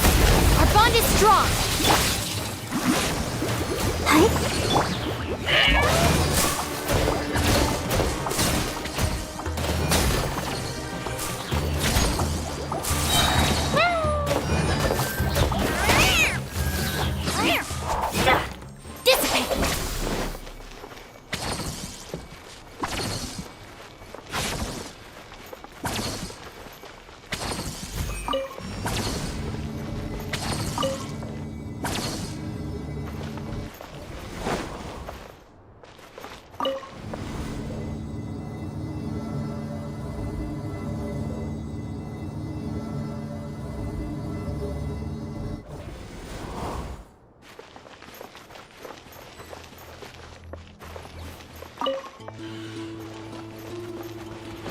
Stand with me! Express delivery! Let's dance!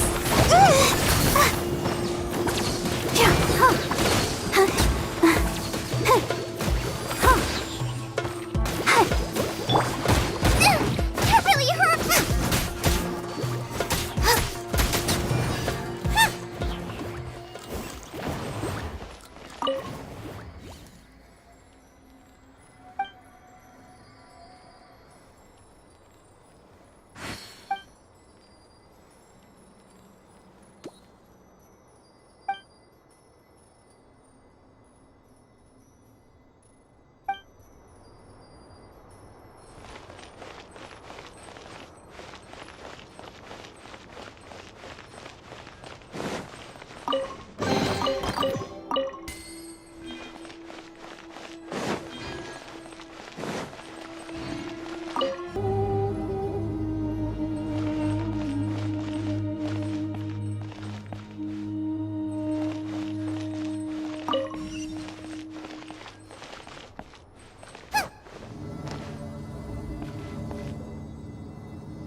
strong.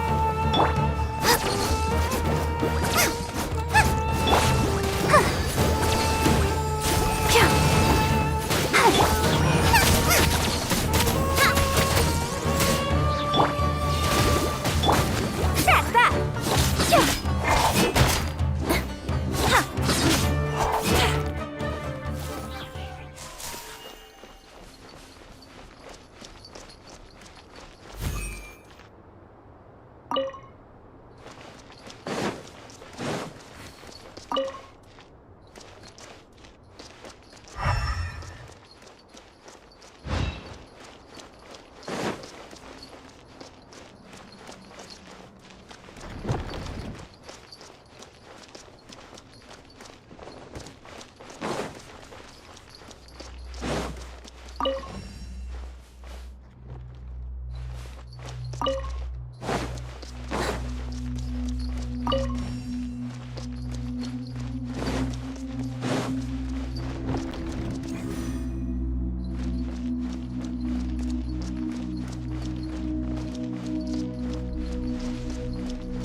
Now that's a sight to see.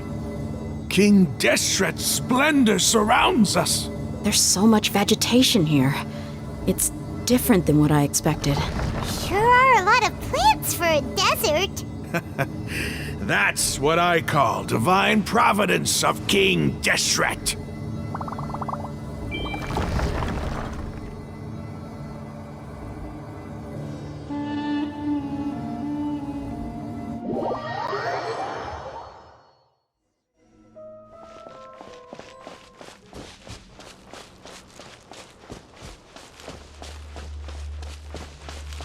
It's getting brighter! Oh, it looks so beautiful!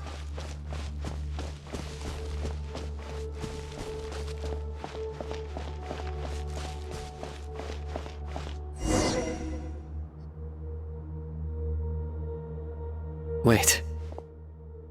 What's that? A load of flowers, and it looks like there's something among them. These are King Deshret runes. They left something behind. Yes. It's an elegy written in an ancient script. What does it say? Here lies our faithful priest Kasala. His wisdom is a miracle among the people, deserving of high praise and admiration. You can read ancient King Deshret script? Of course. Every student needs to master at least 20 languages before they graduate. He's not serious, right? There's still something off about this place. The elemental energy here is too concentrated. The scent of life. Is it trying to tell us something? Is this it? Analyzing.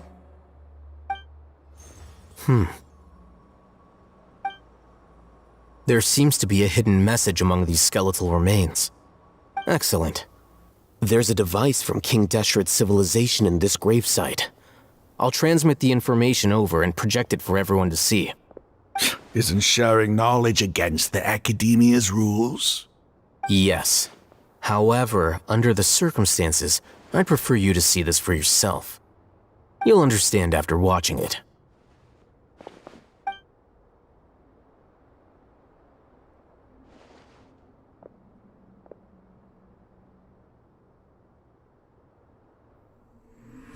Civilization is born of knowledge, but so too can knowledge be its demise.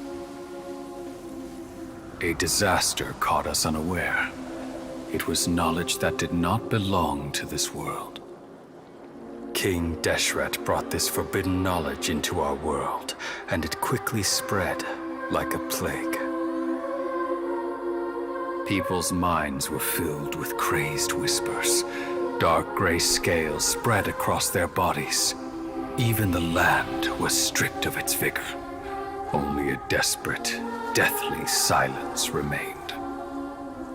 Were it not for greater Lord Rukkhadevata from the forests, the damage would have been irreversible. She summoned the priests to build temples and infused into them the divine power of life. The disaster was miraculously tempered, and the embers of our civilization were preserved in Aru village. Alas, the miracle could not last. As long as forbidden knowledge continued to exist, it would forever blight this world. In the end, the proud king of the desert, my eternal lord, chose to sacrifice himself. I have spent my whole life since guarding one of these many temples. But now, my duty is coming to an end. As I close my eyes for the final time, the sight of that noble deity will appear in my vision once more. In helping King Deshret to eradicate forbidden knowledge, she exhausted her strength, and her form became that of a small child. How strange. Now that I think of her, I no longer have any fear of death, for I sense that the spirit of life will abide with me during my eternal sleep. Children of the desert, cling no longer to past grievances, but hold tight to the memory of this act of benevolence. What was that? The priest's memories. No, impossible. Greater Lord Rukkhadevata. So the former Dendro Archon and King Deshret were never enemies at all. But this doesn't make any sense. The Dendro Archon's followers, they're clearly... Was that the former Dendro Archon? She became so tiny in the end.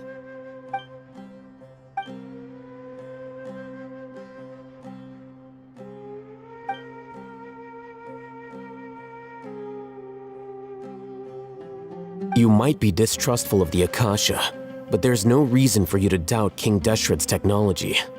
You've just witnessed his priest's last words. I've never heard about any of this before. The surviving followers of King Deshret all gathered in Aru village. Our god did not make mistakes. We refused to believe any of the rumors. King Deshret's death, the all but total annihilation of our civilization, it was all Greater Lord Rukkhadevata's doing. We saw her as nothing more than a traitor. He stabbed us in the back in our moment of crisis. Just like us humans. Fighting, feuding, double-crossing each other to survive in the desert. You were blinded by your prejudice.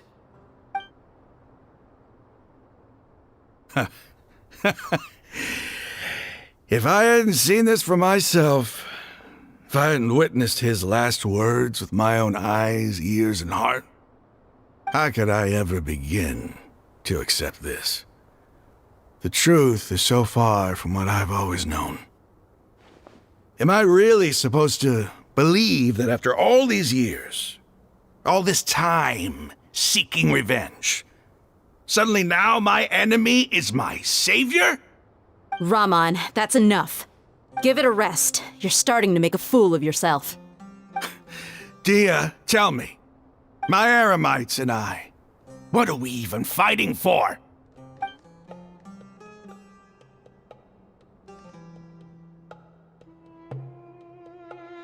Hey, how you doing? I'll live. Thanks. I should probably go. Can't just stay here forever. What's your next move gonna be? Oh, I know what you're going to ask. I feel deeply ashamed of everything I've done. You'll get everything you're asking for. But please, give me some time. After everything that's happened here today, somehow I need to explain it to the others. It's not gonna be easy. Well, I guess that's for me to deal with. Dia, this is where our camp's located. Make a note of it. When would be a good time for us to go? Tomorrow, I'll convince everyone that we're all on the same side. And I'll return every last one of your your village keepers. We'll share our other resources with you too. You seem to finally understand that our true enemy is the sages. Yes. The gods never gave up on anyone. It's the people responsible for all this that need to face the consequences of their actions. That must have been rough, but he seems to have figured things out now. Raman's no fool. Being the leader of your own faction in the desert is no easy feat. It's too bad he was held back by his belief in King Deshret. But now that that's changed, I guess we have a few more people on our side. The outcome, at least, is favorable. We should get going too. Let's head back, have a proper meal, and a nice, long sleep. We'll need all our energy tomorrow.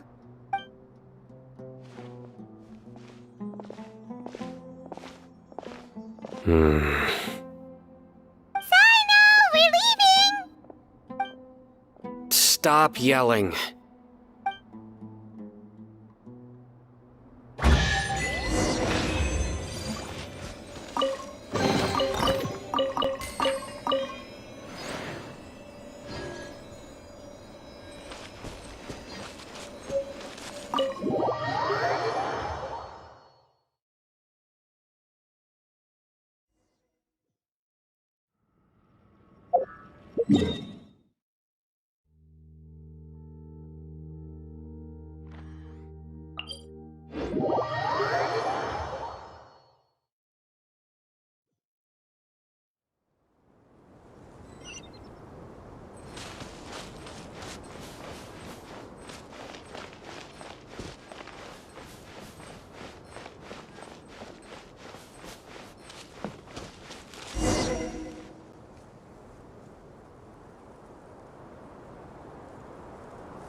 Raman, we're here.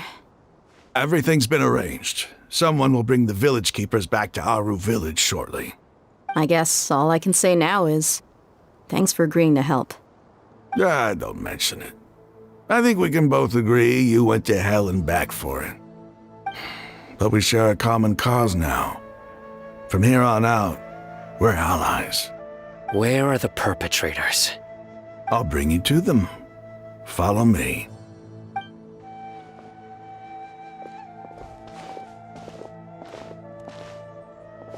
So these are the people who kidnapped the village keepers. Oh no, it's the scribe! There's no need to yell. No one can help you now. We've been all over the desert trying to find you! That's right.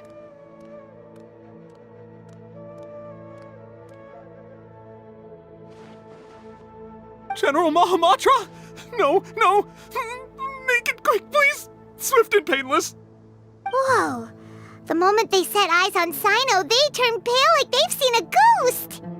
You should have known that I would be coming for you. Wait, we were just following orders. You know what I'm talking about, right? There's no way we could have done all this by ourselves. No, not Sino. He's gonna tear us limb from limb. I could do worse. Please have mercy. Start talking. Otherwise, I'll have to resort to... So, your superiors have kept you quite busy recently. Why? What are they trying to accomplish? They wanted to extract canned knowledge. Don't play dumb. You know what I'm really asking. They extract divine canned knowledge. Then what? I really don't know how to explain it. Well, you better start talking or you'll be sorry! You don't want to make things any more difficult for yourself, do ya? Be my guest.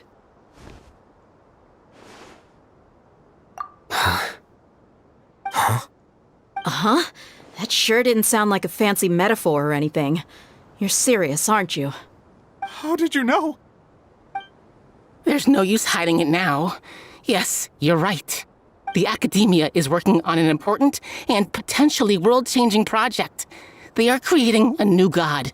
A god that will belong to them and to the people of Sumeru. It may seem as if Sumeru's academics are thriving, but ever since the death of Greater Lord Rukkhadevata, scholarly breakthroughs have been few and far between. The withering of Irminsul has been getting worse recently. The sages have tried everything they could think of, but nothing's worked. I'm always hearing them say things like, if only Greater Lord Rukkhadevata was still with us. Continue. And then, someone from the Fatui showed up. They called him the Doctor.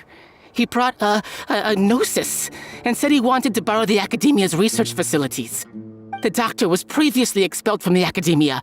At first, the sages looked down at him in disdain. But when he said those words, everyone's expression changed. He asked them, "Do you wish to create a god?" This is what the arrogant ignorance at the extreme end of academia looks like. First, the Academia spent a long time constructing a divine vessel, which was based on an exquisite humanoid puppet. After that, they harvested dreams via the Zeb-Zerus Festival Samsara, maximizing the Akasha's output. With the Doctor's help, and the Akasha now functioning at maximum efficiency, they were able to use it to extract the power from the Gnosis and convert it into a divine core. Next, they decided that their new god needed to possess divine wisdom. For that to happen, they needed a huge quantity of divine canned knowledge. It adds up. But how do you determine whether the knowledge extracted is of divine origin? Call it an educated guess? The Academia has been trying to figure out the exact source of the scholar's madness for centuries, but to no avail. Nobody can explain the cause of this phenomenon. Surely you can see what that implies, Scribe Alhaitham. If it's knowledge no mortal can comprehend, then it must be something only gods are able to decipher. In other words, it's the source of the God of Wisdom's omniscience and omnipotence.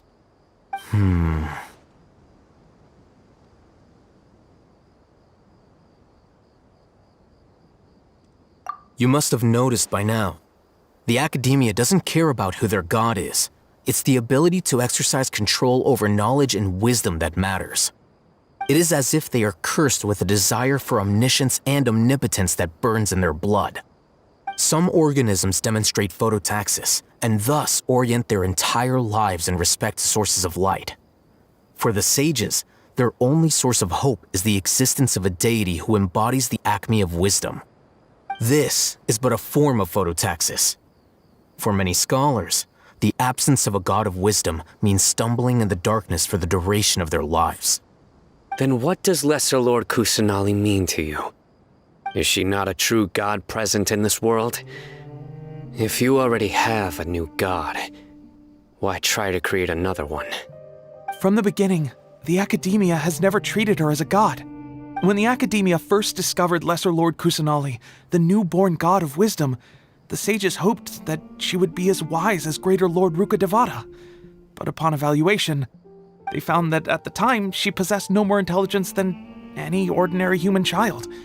The sages never had a ruder awakening, This forced them to accept that Greater Lord Ruka Devata had indeed passed away. Not to mention that Lesser Lord Kusanali's Gnosis had been used to power the Akasha this entire time. By herself, she has neither an Archon's raw power, nor the spectacular insight expected of a god of wisdom. Slowly but surely, people began to forget about her existence. So, this is the path the sages have chosen.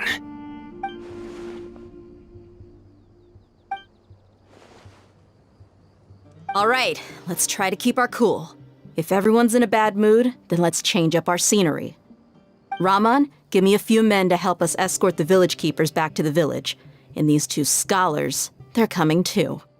Sure, as you wish.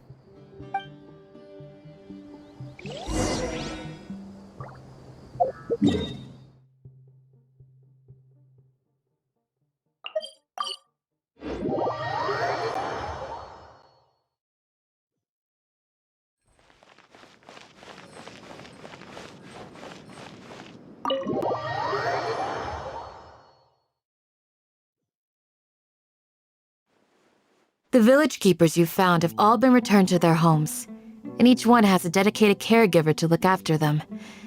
The 2 new scholars are being kept under close supervision, too. Really great work, everyone.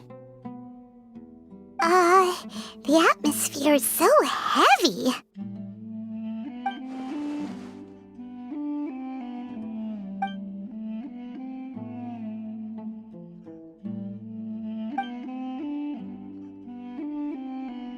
Hey! Say something! Stop spacing out! Come on, is there nothing left to talk about? In that case, let's all get some water and try to think about something else. Or I can go fetch some snacks. Oh, Paimon's so coming with you! Do you have any plans, traveler? Gods above, you're not talking about work, are you? So you were still withholding some information?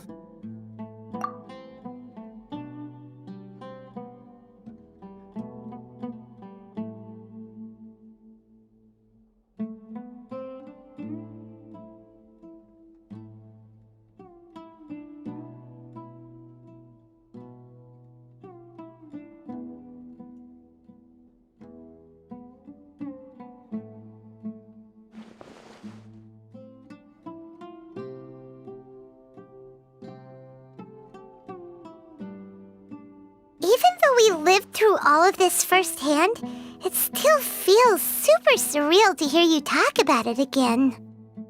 What a whirlwind of a story. I felt like I was holding my breath the whole time. It seems like there'll be more issues to face in the days ahead than I'd anticipated. Still, now's a good time to make our next move. Now that Raman's joined us, we'll be an even stronger team. It's time to make a plan. Indeed. These events are a flagrant transgression of the rules in every sense. We cannot allow it to continue. So, everyone, are we on the same page? Crush the sages and rescue our god. That is our ultimate goal. Well, let's brainstorm a little more about what other resources we can draw on. The next time we gather here, we must have a solid plan. Yep, it'll work out for sure.